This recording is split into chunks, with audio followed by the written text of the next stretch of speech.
Welcome back, everyone, to the GGBL. The offseason is officially underway.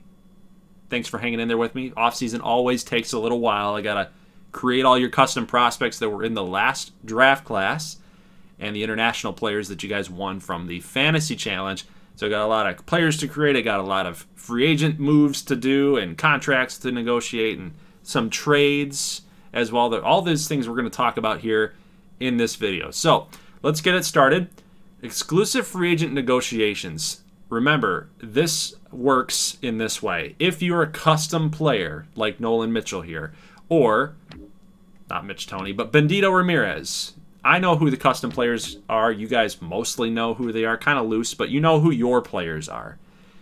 If you're a custom guy, you get to tell me if you want to stay with your current team, if you want to re-sign with them, or if you don't, you get to elect free agency, where then a top 5 list of teams across the GGBL are then given to me. I put those guys on a wheel spin, and then the wheel determines what team you are going to go to. Now, again, that only applies to people that don't want to come back to the team. Like Nolan Mitchell's case, for example, he is electing free agency. We're going to figure out where he's going to go later on in this video. A guy like Mitch Tony, he's a CPU dude. We do have a team option, so we're going to exercise that option. I don't think Boston would ever want to let a guy go like that. They traded for him. I don't think that they would want to let him go. Bendito Ramriez, perfect example. Bendito wants to stay with New York. He could have elected to leave and test free agent market, but he wants to come back. So Bendito is officially back. Pittsburgh, Chucky Morton. He doesn't want to come back. He's going to elect free agency. Again, we're going to figure out where he's going to go. We're going to do this all for all 30 teams because I want you guys to see everybody that's going to be available as a free agent and everyone that elected to re-sign. Luigi Mazza, he's going to sign a big-time deal. 7 years worth $245 million. Big bucks for Luigi Mazza. It's a good move for Michigan. They traded for him from New Orleans a couple seasons ago. He's now in a contract season last year, so now they got to make a call. Are we going to be able to afford this guy or not, right? Looks like with the projected surplus and budget, they do have the money in order to go do that and go get him. Angelo Ruth, another big bat that's going to be available for teams in the GGBL. He's a free agent now. He's not coming back to Chicago, which I think that that's okay because Chicago does have some outfielders that could eventually move on up and take that spot, especially with Chiatelis, Absol Jericho. They've got some guys. Columbus didn't really have that much movement here. They got a relief pitcher, Will Rode. He's going to come back. That was kind of an easy decision for me. A lot of those CPU guys, I'm going to make the decisions for, especially when they're that low of an overall rating, for example. Now, here's a big one. Killian Graham, CPU guy, elected. I did a wheel spin for this. Elected not to come back to Iowa. Sebastian Salvatore contacted his custom creator, Dalton Jett, by the way. He said he didn't want to go to Iowa. He's leaving. He's gone. He's testing free agency. So Iowa, back in season 1, this team used to be so stacked, so loaded. We loved what we were seeing from Iowa. We thought that this team was going to be around for a while, be a thorn in people's sides, and now they've just lost 2 of their best players. They didn't make the postseason last year. They've been on a downward slope since season 1, and now losing 2 big-time players like this one definitely hurts. Adam Perez is a catcher that they acquired from Phoenix back in season 1's trade deadline. He's been pretty good for him, but he is starting to lose a little bit of the juice. He's 38 years old. They've got some young catchers there like Joey Brannon, Todd Gray. So they've got guys, and they'll be just fine with letting him go. So Iowa, that's kind of painful to see. The decline of the Iowa Reapers, it needs to be studied. Now what about Wisconsin? Matt Justice, he will be coming back. Garth Villa coming back as well. Souza Barbosa is not coming back, so he's now labeled a free agent. Will Berenstein is coming back, and Santiago Mortero, more of a guy that I think probably going to be in the minor leagues. I don't believe he pitched. Actually, he did pitch in the GGBL level last season and really was so-so. He wasn't that effective, but he's just a guy.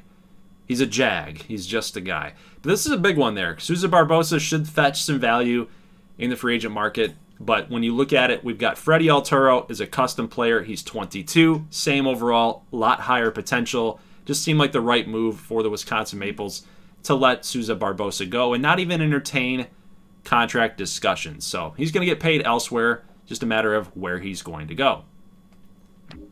Now this was a big one. David Gonzalez, he is not staying with Minnesota. If you all remember, James Leavitt was taking a huge chunk out of the contract for Minnesota's budget, right? They shipped off James Leavitt to Nashville. He was a big-time player for Nashville's push. They won all those games in a row. They were making a push for the postseason. Didn't get there. They didn't make it. So was it worth it or not? They tried to free up some money so that they could pay David Gonzalez in free agent talks. And he doesn't want to resign. He's done. He's had it. He wants to win. He's 28 years old right now. He's a guy that, you know, he's been a major contributor to this offense since the start of the GGBL here in Season 1 back in 2023. So wherever he goes, it's going to be huge. It's going to be a huge get for that team. But unfortunately for Minnesota, they were really hoping to free up that money from Leavitt's contract. He signed the 10-year deal way back when. So they got to pay him for that long. Got to free up some money. They did it for Gonzalez, and he doesn't even want to entertain an offer. That's painful for Minnesota. Unfortunate for them. San Antonio, not a real whole bunch of things happening here. They got Mark Schnell to come back. This was a trade piece that they acquired from San Francisco. Good defender. Kind of a little bit of, he's got a little speed. So he's got some workable speed, but it's a nice little offensive piece coming off the bench or a defensive replacement or something. Yeah, he's a decent little player, so might as well bring him back, especially when your depth organizationally is pretty low, right? Walker Kaufman, it's kind of funny, right? Walker, he's a relief pitcher. Definitely don't want that name as a reliever, but he was pretty effective last season, so why not bring him back? Oklahoma City, nothing to talk about there. They've got all their people signed up. Same thing with Vegas and Colorado. Nothing going for those guys as far as exclusive free agents go. Phoenix, Hannibal Lobo, he will be coming back. This is a big-time get for them, for Phoenix. They've got a loaded roster. I'm looking at Phoenix this year as kind of a dark horse team that not very many people are talking about. It's kind of maybe in some circles in the Discord, I know they're going to say like this is like the Goldie kiss of death. Like you don't want that. So Phoenix fans, maybe you don't want that. You don't want to hear that from me. But man, this team is too good to fail, man. They should be a lot better than what they've been. So I would anticipate them taking the next leap going forward here. But really the beast in the AL, it's the Columbus Cardinals. They're tough. They're still going to be that team, I think. So Phoenix got their hands full with them in the AL, and they're going to need all the talent that they can get. The unfortunate thing is they're going to lose Ijaz Piasfiu, and he was money last season. 41 saves, 3 saves that were blown, but a sparkling ERA and WHIP the past 2 seasons. Year 1 was kind of a little outlier there. It seemed like he's really got it under control now, but knuckleball, then he hits you with the 96-mile-an-hour four-seam. He's a tough, tough closer, so we'll have to figure out where he's going to go into free agents. Aiden Myhill, big-time get for Atlanta. 85 overall pitcher. He's their ace. You definitely had to bring him back. But this isn't really a young staff, but they just had to do it. They had to get him in here. Now, a trade that you see here, Jackson DeVarco. This guy used to play for Kansas City. I'll talk about that trade in just a moment here after we reveal all of the free agent decisions. But Aiden Myhill, big-time get for the Sting. They definitely needed it. Thomas Cruz, he's 33. You know, he's just one of those guys that's going to be down there in the minor leagues, in AAA. They've got Moyer. They've got Woodson. Not really looking to replace any of those guys. So Moyer's just going to retire, an Atlanta Sting player by the looks of it here at 32 years old. But really, Samuel Woodson's the guy. Here's a big one. Timothy Pierce, first baseman, Miami Moonshots. He's gone. He's done too. That was a huge loss. Who are they going to put at first base? Eric McCarty? I mean, he's 24. He's got some room to grow. But, man, that's a huge, huge loss for Miami. But that's a big player for any team looking for a big-time first baseman. This guy can hit. He's got 80 vision, 38 doubles, 40 doubles, 50 doubles in season number 1. Man, good average hitter, good OBP guy. Can play a little third base too, but he's primarily a first baseman. Don't get it construed. He can play third a little bit based on those numbers there in green, but yeah, he's just going to be a first baseman for somebody. Maybe even a DH if you've got a first base logjam that's better than him, right? But really good player. Next up is the Richmond Good Boys. My team, my boys, my guys. This is huge, right? We're already paying Ricky Hoberman a ton of money, so we've got to find room to pay Chris Addison. We got to find room to pay James Monroe. And Darius Wilson is gone. What? Darius Wilson is gone. He has elected to leave us. That hurts. He's entering his prime, and he doesn't want to re-sign with us. He's citing the drama inside the clubhouse, which is interesting because it's like wherever Ricky Hoberman goes, it feels like maybe Ricky's starting the drama. He was in Boston, didn't get along with Tom Cloutier, then he left to Richmond, back in his home. He was born in Virginia, wanted to bring the Good Boys a championship, and has not done so yet. Chris Addison was also on the fence because of this drama that's unfolding inside of the Richmond clubhouse. A lot of the media's getting after him because they haven't won it. They're the Buffalo Bills of this league. The Buffalo Bills of the 90s. Richmond's that. 3 straight Gold Series, and they haven't won one. So D-Will wants to go test the waters somewhere else. We'll figure out where he's going to go here in just a moment. So now for the new team reveal. It's the Orlando Sun Sox. If you guys remember this team from back on my main channel, the series is actually still going officially. We've got a couple videos that we need to post to end that series, but the Sun Sox are coming to the GGBL. It's a different universe. We're in the multiverse here on this channel. The Sun Sox are based in Orlando, and it only made sense for me to explore that because we got 2 teams in Pennsylvania. We got the Pittsburgh Hammers in the AL East, and then we've got the Philadelphia Flight in the NL East. Both teams have been pretty bad. GGBL commissioner said, quote, "We got a 2-team state. I'm looking to remove one of you from the east side of your division and place you somewhere else." Where that is, not sure. Basically, it came down to this. Philadelphia, you guys are in the NL East. You're playing teams like Richmond, North Carolina, Atlanta, so that southeastern region. If Philadelphia had the worst record of the 2, you were going to become the Orlando Sun Sox. On the AL East side for Pittsburgh, they're playing teams like Michigan, Washington, Boston, and New York, upper east, northeast section. You guys would likely become the Buffalo Saucers. So I kind of mentioned that in the Discord, and lo and behold, the Philadelphia Flight were the worst team of those 2. Now they've become the Orlando Sun Sox. So just a little preview of like what people look like in those jerseys. We've got Shea Gallo, Rubio Moya, Cash Fortuna, their best player. Take a look at that. I love it. He looks good in that Sun Sox orange and green. Love that. So the Sun Sox are official. They're in the league. Can't wait to get them into gameplay. And Richmond's got a new foe, a new opponent. But as far as exclusive free agent negotiations go, they got nobody here on the board. So nothing happening there for the Sun Sox. Now for the Carolina Blue Sox. Oh, this is absolutely devastating. I contacted the Seiko Ichiman creator, the guy that created him. He did not want to return to Carolina, so he's gone. Neo Zamora is my guy, and I didn't want to stay in Carolina. Neo Zamora wants a little bit more from his time as a GGBL player. He's kind of getting a little up there, too. He doesn't really see the writing on the wall there for Carolina to become a winner. So he wants to leave. There's been a mass exodus here.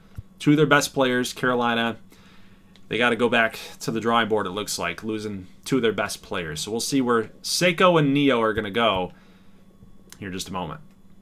Kansas City has nobody. And then this is a big one here. Guys, remember what I just talked about with Minnesota and David Gonzalez. Demetrius Edwards-George. Big-time player. Yeah, he's 89 overall. He might not come across as a big-time player. But, guys, the dude hit 330. He has never hit below 290 in his career as a GGBL player. He can get doubles. He can get a lot of triples. He can get you double-digit home runs and a lot of stolen bases. So this is a big letdown for Nashville. They were hoping to hoping to re-sign him, but you look at the contract. Even if we backload this, they're not going to be able to afford him. That's like, you got to sign him to a multi-year deal, a big-time deal. So I'm going to leave this one alone. And you guys can tell me in the chat, do you think Nashville should be able to go after DEG? Because if you do this, they have to pay James Leavitt on that 10-year deal. Then they got to pay DEG all this money. Let's take a look at that James Leavitt contract. He's still got 7 seasons left on contract. It's not over until 2032. He'll be almost 40 years old. And it gets progressively worse. He gets progressively more expensive as the time goes on. So that's a very, very tough deal here for DEG. You guys tell me in the chat what you want to do. I'm kind of leave that to you guys. Do you think you want to see DEG wheel spun and go somewhere else or not? I'm going to leave that one on a cliffhanger. Now for Houston, the 71 overall reliever there, Derek Bradford. Kind of an easy decision there for me. He's coming back. New Orleans got nobody. Jack Chavez does have a team option, so this was a player that they acquired at the deadline from Carolina. Very, very good pitcher, but across both teams, St. Louis and Carolina, he's 13-10 and did not have a very good ERA. It's spiked. He's 33 years old. He's going to lose a little bit of gusto there, I think, in his upcoming seasons, but it's still a good get for St. Louis. We're going to exercise that option. Sebastian Cruz is coming back as well. That 97 power against right-handers and 66 contact against righties. He's definitely a platoon catcher, but he's very valuable for that team. He's coming back too. How about Vancouver? They're going to lose Ryan Berger and Michael Kang. They're just not really interested in him. They could re-sign Keith Norris, which is what they're going to do. Plus, they've got Marcus Trumbullin, who's 22 years old, 79, a potential player. That's the guy that they're really wanting to take over that catching job, and I think Michael Kang is a guy that's kind of standing in his way a little bit. So they use Keith Norris as a backup. He's very, very good defensively. Obviously, Kang is as well. Maybe brings a little bit more offense to him. It's kind of splitting hairs there between the vision and some of the contact and power ratings between Kang and Norris. So basically, he had to make a choice. 36-year-old Keith Norris or 33-year-old Michael Kang. Which one do you want to bring back? They're going to bring back the more savvy veteran defensive guy who might play every couple days, and then allow Marcus Trumbullin to be that starting catcher for them. Now, the big piece is Ryan Berger. He is gone. He doesn't want to come back to Vancouver. This is a team that has had a lot of expectations. They've made a lot of moves in the offseason, got a lot better over those last couple seasons, but they have not, for whatever reason, gotten over the hump. They've got decent pitching. They've got the hitting. They definitely have the hitting. You look at this lineup, they've now got Benny Rodriguez, the Jet. He's the rookie, the generational prospect that I told you guys about in the draft. He was taken #1 overall. So they got Benny Rodriguez now at shortstop. They got Peanuts McLovin, Rob Cortez, Cullen Ward hit 33 home runs last season. Buddy Kidd had 42 bombs, win Fortuna. It's like, why is this team not good, right? But Ryan Berger says he doesn't want to come back. He's gone. So that's going to be an interesting development there for Vancouver. Losing him, we're going to figure out where he's going to go through a wheel spin. Elior signing a 10-year contract. Look at what he has done in the last season. His days in Columbus. How unfortunate for Elior. He could have been a champion had he not been traded away for Janil Rivera. But he can't really help that, can he? When a team wants to trade you, you're gone. But Elior, in the upper fours, still a winning pitcher, but in the upper fours. He posted a much better ERA, much better season.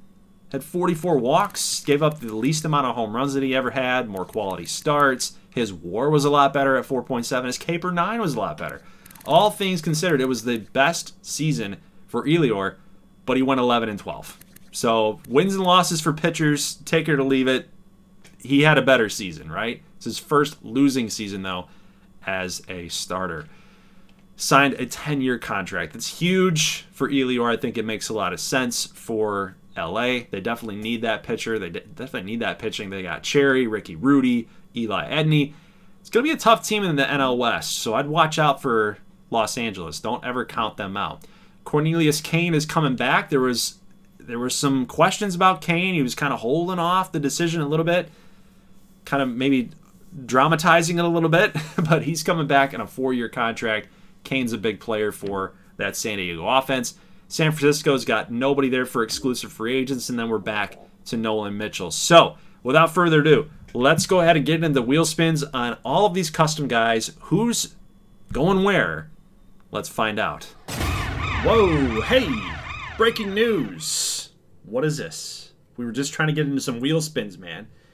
Well, you guys know the story that have been in the live streams that Alexei Shevchuk is wanting out of Richmond. He is not happy with the fact that the team has not been able to get over the hump.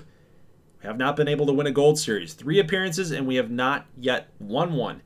Stevie Portugal, very studious type of reporter. He's all up inside the drama. He knows. He's got sources everywhere, feelers out there. He is finding out that Richmond has a potential trade with a mystery team. Mystery team really wants Alexei Shevchuk. He could be the ace of the staff, which is what Shevchuk wants. And basically, that team does not want Shevchuk to become a free agent, where then you've got 28 other teams potentially going after him. So they're working out a deal with Richmond that says, hey, sign this guy to a contract. Then what we want you to do is we want you to trade him away to us. Listen in. Stevie Portugal here, just with a little voice note before I go to bed. I'm here staying in Australia for the off-season with my family. This all came quite across about 2 hours ago. I heard this was getting imminently done today. So probably in the next 10 hours, 12 hours or so, I think you will see a trade between Richmond and the other team involving Alexei Shevchuk. Just to add additional information on the trade, what I've heard from the Richmond side, and especially Ricky Holberman's side, is that his previously known stance of possibly retiring has changed. From what I gather, he seems to know the trade or part of the trade, and it seems like he has been pleased with the results of the trade. So when I put that tweet out where I said that Richmond were very happy with the trade, it wasn't to pander to just Richmond fans and saying it's all going to be okay. It did result in a change of stance for Ricky Holberman. From what I understand, Ricky Holberman is now returning next season and beyond. With that out of the way, there's not really much else to say about the trade. From what I gather, I don't think it's to a divisional rival. It is a very big trade. It does have multiple players in it, but I am told that there is someone that Richmond really wanted and are very happy they got in the trade. So let's keep that in the back of our minds there, as Ricky Holberman has changed his mind from retiring because of this trade. And we've got to keep up on this news story too. KAJ apparently not happy in Seattle. Apparently he made some post-game comments after the loss in the playoffs this past season. His final words, quote, to the fans, he's extremely proud. So is he gone? Potentially. This is the trade that's up on the board. It's Yuki Okada, Chris Irvin, and Alexei Shevchuk. A 3-for-1. Richmond is going all in. They want to go grab KAJ. And Seattle is going to oblige, guys. They're going to take this trade. They're going to take the offer. I think both teams get better here. Of course, Richmond adds the big-time bat that they've been missing. Seattle adds the ace that they've been missing, plus some good pieces as well at second base, and of course their outfielder, Yuki Okada. So now they get a trio of players that know each other. Yuki Okada, Goro Kobayashi, and Josho Tora. That meshes well with their hitting coach. He was out there in the Japanese league, out there with Josho Tora. He knows all these guys, so it's a perfect fit. Plus, of course, Ricky Holberman, KAJ have a good relationship with each other. Pretty much family, friends. Ricky knew KAJ's dad and KAJ when he was a younger guy. So it's awesome that this trade was able to come through. It helps both teams, and Shevchuk's happy now. He's an ace of his staff. KAJ has moved on from Seattle. That's a tough one. KAJ was really hoping he could bring a championship to the Emerald City. Now, we also do make another move. We acquired Rusty Perry from Michigan for Houston Rosenberg. He's a guy that now feel that never really played for us. So I think that that's a good fit. We lose Chris Irvin, second baseman. We get Rusty Perry back. I think it's a win-win. Now, this trade I mentioned previously, Christopher Espinosa is an outfielder for Atlanta. They're kind of getting stacked out there in the outfield. Kansas City's going to acquire Espinosa for Jackson DeVarco. Kind of a one-for-one trade that fits everybody, makes everybody better. All right. With all the breaking news out of the way, let's get to the wheel spins. So Nolan Mitchell goes from Washington to Michigan. Wow, that was a tough one. Angelo Ruth, where does he go? Phoenix. So they're kind of getting stacked in the outfield too, but that's a good fit. Ruth can play designated hitter. Stoitz is there at first base. Outfield is pretty loaded there for Phoenix. I think that's a good fit. Oklahoma City gets Souza Barbosa, so he's no longer a Wisconsin Maple. Probably get a little extra playing time out there. Maybe some split duties with the OKC backstop. Minnesota Jacks will get Ijaz Piasfiu from Phoenix. They've tried the whole closing thing with Brian Ortiz, former closer for Richmond. And I think that experiment just didn't work. So they're going to go out and try to get another one. And Ijaz is pretty automatic. Now, Timothy Pierce, I just scanned through to kind of show you guys where I'm thinking he should go. This is a custom prospect guy that I could not get a hold of the owner. So I had to come up with a list of 5 teams on my own. San Francisco, he's going to head out there. Carolina was a fit. There are a couple other teams that were needing some first baseman, but ultimately he's going to go out there to San Fran. Michael Cain going to go to the Houston Copperheads. Not really a player that I don't think a lot of teams need, but it's a good fit for him. Seiko Ichiman, I'm sure a lot of people are wondering where he's going to go. He's going to end up in Seattle. So really, think about that. They got rid of KJ to acquire all that they did from Richmond. Now they get Seiko at shortstop. That's absolutely huge. That offense, I think, is a lot better, actually. The team is a lot better with Seiko, Shevchuk, that combination. Neo Zamora is going to head out from Carolina to Wisconsin. Now you got Chucky Morton here with his list of 5. We've got New York, Chicago, Kansas City, San Francisco, and Pittsburgh. Where's he going to end up? Chicago. So they lose a big bat with Angelo Ruth. They're going to get that through their catcher with Chucky Morton. That's a good fit there. And then Darius Wilson. This was such a tough one because we can't even pay him now that KAJ is on the payroll. Yes, we got rid of Shevchuk. That got rid of a lot of extra cash, but D-Will just didn't want to deal with the drama. He's got Seattle up on his board. He could have gone there, but it's going to swing just enough to Carolina, which is crazy. So basically, Seiko goes to Seattle after losing KJ. KJ goes to Richmond after losing D-Will. And D-Will goes to Carolina after losing Seiko. Just the trifecta there. How all of those guys are connected in the move was crazy to me. Sebastian Salvatore going to head to Washington. That's huge for that team. They missed the playoffs last season. Now they can get back to it. They got a big-time hitter in that lineup now. Offense is really good back in season 1. Not sure what happened in year 3, really. But that's a good get. Killian Graham is going to leave as well, so that's a big loss for Iowa. David Gonzalez, this one's pretty funny. Not going to lie. We couldn't even pay him if we tried. He's going to end up in Richmond. David Gonzalez to Richmond. Guys, I couldn't let it happen, though. We already have KJ. People would say I rigged it. I just couldn't do it. So I spun it again. And he goes to Richmond again. So I contacted the owner of David Gonzalez. I was like, dude, you can't go to Richmond. You got to take him off the list. He's like, just do it again. Just spin it again. So spinning it again, we're finally there at Wisconsin. It's a pretty clear-cut one, too. It's right on the name. It's right on the lettering. It's Wisconsin. Leave no doubt. No Richmond. We couldn't even pay him if we wanted to. I'm happy that he went to Wisconsin. But it could have gone to Richmond a 3rd time, which is kind of funny. Gold Series 3 times, we don't do anything. David Gonzalez 3 times, we can't get him. It's funny. Now, what you see up on the screen right here, I'm actually going to throw in some other custom players. Barbecue, Brody Boatwright, Wade Russell, Randall James. This is all from my MLB 23 expansion franchise that I did with my brother over on my main channel. Didn't throw every prospect into this. Kind of was picky and choosy about who was going to come in, like Clayton, Randall James, Boatwright, Palazzo. Those kind of guys. Very famous guys in those series. You can see the teams that they're going to wheel spin here. They are technically free agents at this point.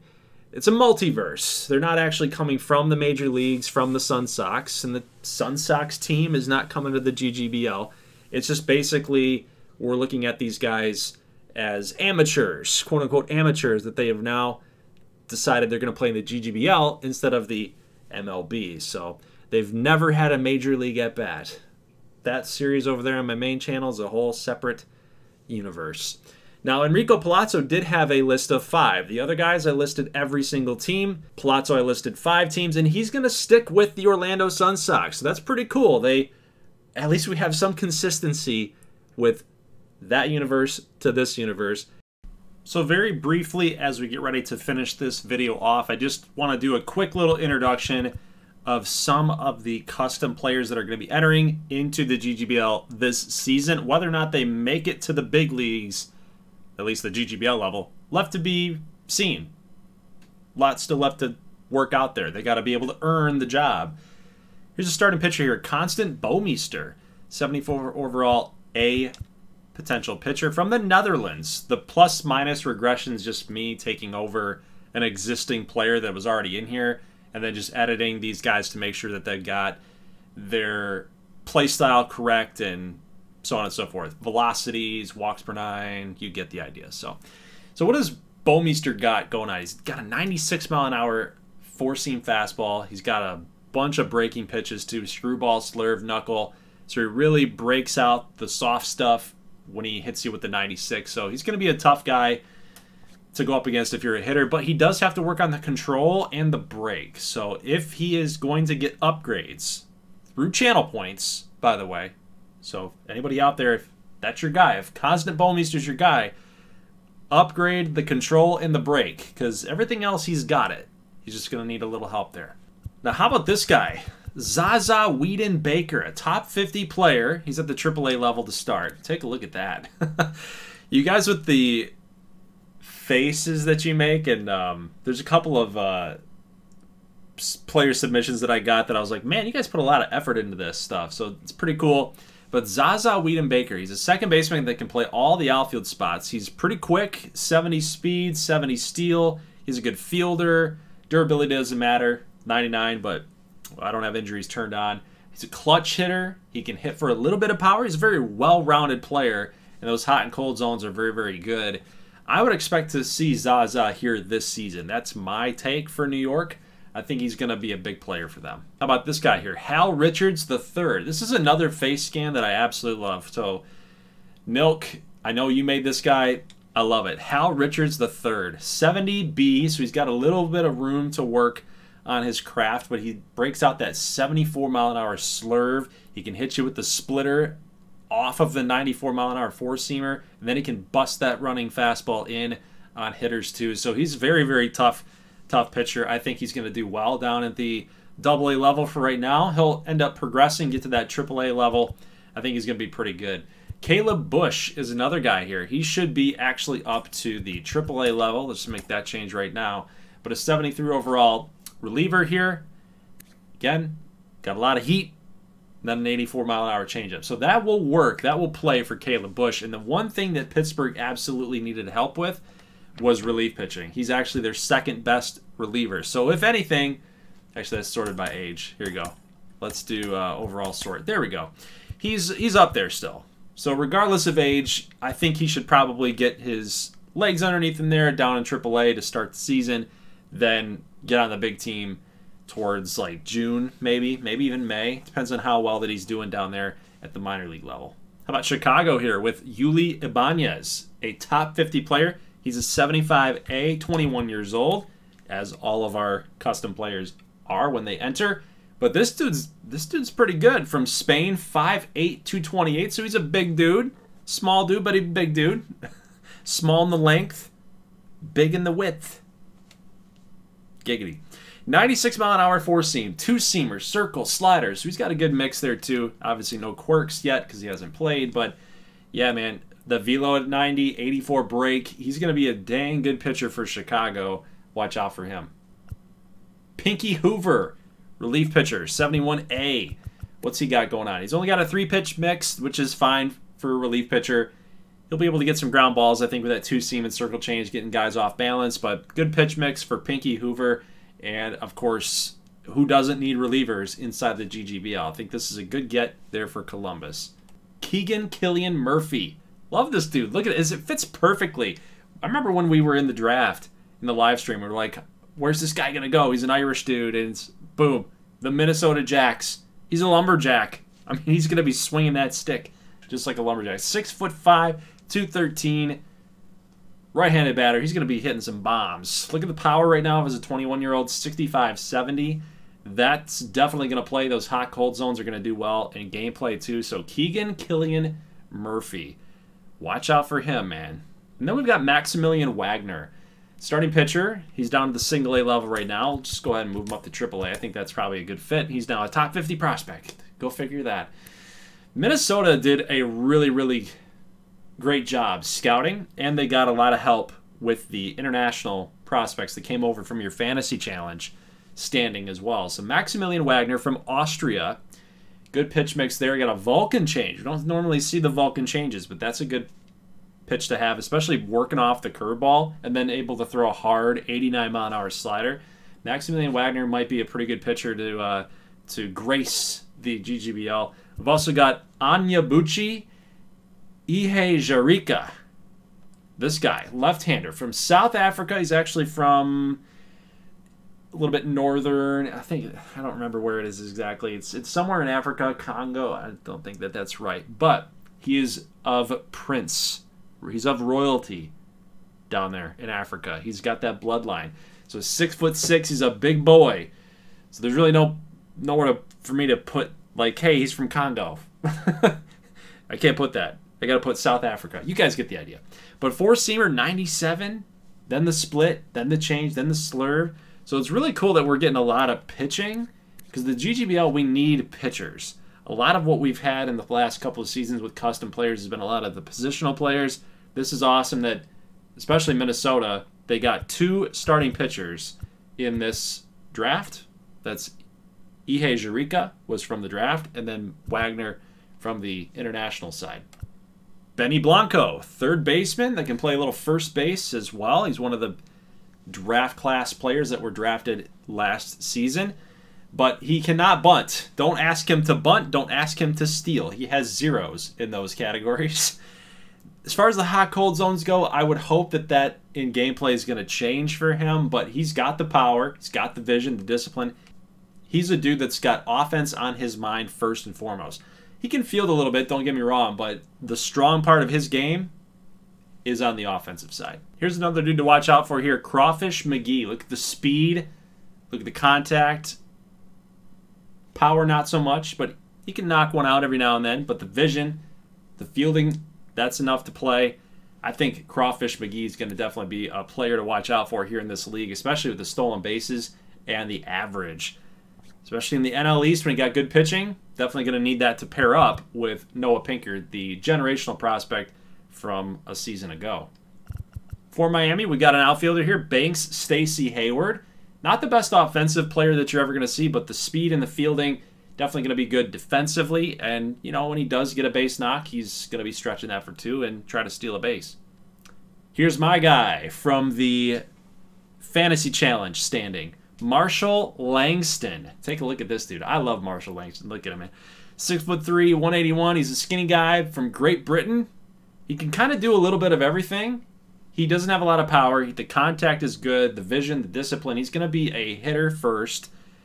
Fielding, got to work on that just a touch. But the speed and the stealing, the base running aggressiveness, I think he's going to be a demon on the base paths. But the power is going to come the older that he gets, the more weight that he puts on. The fielding is definitely his weakest side. But I think Marshall Langston's going to be a good player here for the Orlando Sun Sox, and there he is. Look at him. Doesn't he look like a boss? Look at him. He's awesome. I love him. Let's see that swing. No, let's see the swing. Yeah, there you go, baby. Marshall Langston. Watch out. Another player to watch out for. If you thought that Marshall Langston was a guy, right, you want to look out for, maybe a couple of these other dudes. Javier Andino. This dude. Okay. My dark horse last season was Kansas City. Watch out for them this year. They got Gavin Saples, another player that just came over here as well. He's a 77A, plus they got Javier Andino. So this is pretty crazy of a combo here. Let's just take a look real quick at those shortstops. Andino, Saples, and Vinskov. So for sorting by overall, what are they going to do? How are they going to split all this up? Vinskov can probably just scoot over to play second base, but you got Lederman there. Probably play the outfield. Right? I guess. Gavin Saples can play the outfield too. Andino can only play short and second. So depending on what you want to do with Vinskov and Andino up the middle, I think that you're probably going to have to shift Lederman to the outfield. Maybe somebody's got a DH, I think, at this point. They've got Wallace Hayes out here too. This team is pretty loaded now with these two youngsters here. Gavin Saples and Javier Andino. Look at this big dude, Cooley Mack. This is what I'm talking about. You guys that did the actual player creations, the face scans. Look at that, man. Look at this dude. Look at this dude. I mean, that's pretty good. That's pretty good. It adds a little extra flavor to some of these custom players, man. But Cooley Mack, 73A, 21 years old. He's a big dude, 6'8", 280.